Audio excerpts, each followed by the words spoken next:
নমস্কার সবাইকে, কবিতার রান্নাঘরে।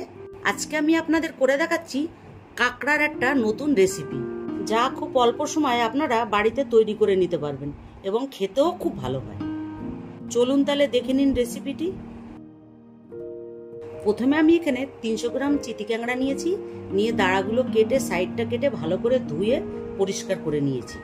এরপর এতে লবণ দিচ্ছি, লেবুর রস দিচ্ছি, আর আদা রসুনের পেস্ট দিচ্ছি, আর 1.5 চামচ ময়দা দিচ্ছি, আর 1.5 চামচ কর্নফ্লাওয়ার দিচ্ছি, আর সামান্য হলুদ দিয়ে ভালো করে মিশিয়ে নেব।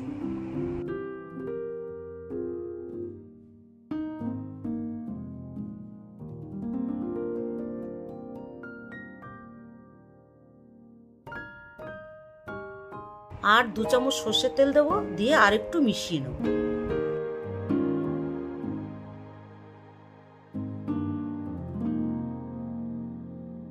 এরপর আমি এক সাইডে তেল গরম বসিয়েছিলাম, তেলটি গরম হয়ে গেছে। এরপর আমি কাঁকড়াগুলো দিয়ে ভালো করে ভেজে নেব। এগুলো একটু লাল লাল করে ভাজবো।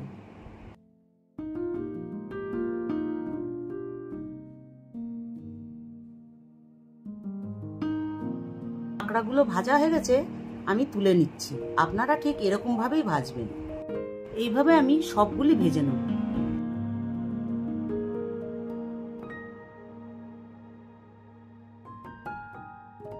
এরপর আমি গরম তেলের ভেতরে জিরা দিচ্ছি, শুকনো লঙ্কা, তেজপাতা দিয়ে একটু ভেজে নেব। এটা ভাজা হয়ে গেছে। এরপর আমি একটা ক্যাপসিকাম, একটা পেঁয়াজ কেটে রেখেছিলাম, সেটা দিয়ে একটু লবণ দিয়ে নেড়ে চেড়ে ভেজে নেব।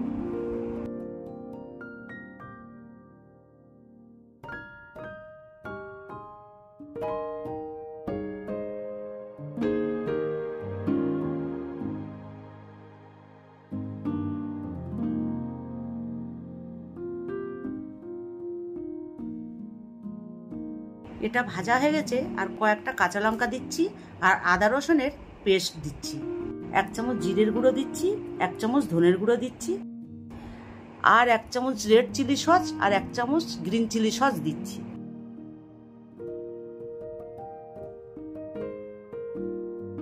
আর 1 চামচ টমেটো সস দিচ্ছি, আর 2 চামচ সয়া সস দিচ্ছি। দিয়ে একটু নেড়ে চেড়ে ভেজে নেব।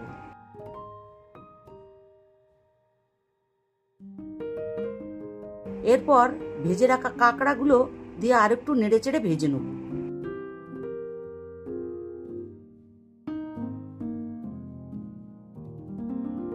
এটা ভাজা হয়ে গেছে। এরপর আমি অল্প পরিমাণে জল দিয়ে ভালো করে মিশিয়ে নেব। তারপরে আর একটু জল দেব। এখানে আমি জলের পরিমাণটা কম ব্যবহার করব।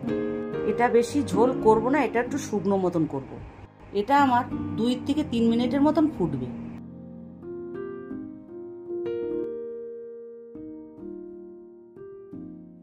তিন মিনিট হয়ে গেছে।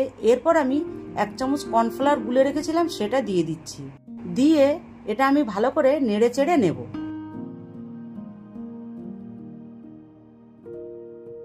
আর একটু গরম মশলা দিয়ে আমি নেড়ে চেড়ে নামিয়ে দেব।